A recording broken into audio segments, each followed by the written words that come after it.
Hi friends, ఇది 8th class biology. నేను ఈ 8th క్లాస్ బయాలజీలో ఒక లెసన్స్ నుండి కొన్ని ఇంపార్టెంట్ బిట్స్ ఈ పేజీలో చెప్తున్నాను, చాలా జాగ్రత్తగా వినండి. ఇక్కడ అకర్బన కీటక నాశనాలైన కొన్ని రసాయన పదార్థాలు ఉన్నాయి. తర్వాత కర్బన కీటక నాశనాలను చేసి కొన్ని రసాయన పదార్థాలు ఉన్నాయి. ఇవన్నీ ఇక్కడ చదివితే మీకు గుర్తుండదు. ఇక్కడ ఒక బాక్స్లో వేసాను చూడండి.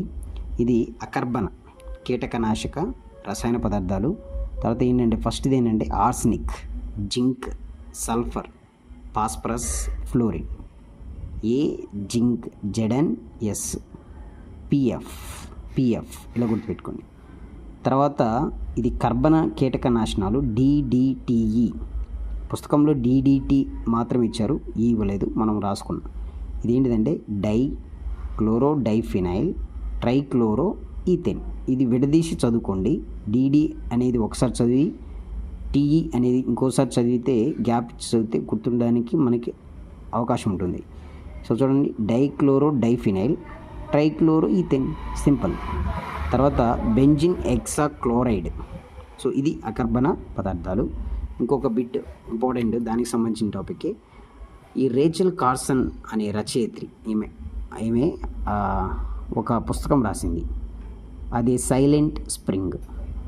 ఈ సైలెంట్ స్ప్రింగ్ అనే పుస్తకాన్ని రేచల్ కార్సన్ రాయడానికి మెయిన్ ఉద్దేశం ఏంటంటే కీటక నాశనాల వల్ల కలిగే అనర్థాలు, నష్టాలు, దుష్ఫలితాలపై ఆమె రాసి ఒక ఆర్టికల్ ఇక్కడ ఇచ్చారు చూడండి. DDT వంటి రసాయన పదార్థాలను వాడడం వల్ల పక్షులు శరీరంలోకి పోయే గుడ్డు పైన ఉండే పెంకును బలహీనపరుస్తాయట. దానివల్ల పొదిగే ముందు గుడ్లు పగిలిపోతాయి. ఇలా కీటకనాశనాలు జీవరాశులు వివిధ మార్గాల ద్వారా ఆహారపు గొలుసులో అన్ని జీవుల్లో ప్రభావితం చేస్తుందని ఈమె రేచల్ కార్సన్ ఒక బుక్ రాయడం జరిగింది. సో 3 విషయాలు గుర్తుపెట్టుకోండి ఇందులో. రేచల్ కార్సన్ ఆమె సైలెంట్ స్ప్రింగ్ని రచయిత్రి కీటకనాశకాల వల్ల కలిగే దుష్ఫలితాల వల్ల రాసిందేమంట. ఓకేనా? Rachel Carson silent spring.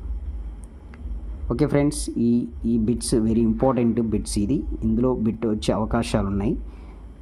దీన్ని గుర్తుపెట్టుకోవడానికి ట్రై చేయండి. ZnS, PF, DDTE, BHC. So thank you very much.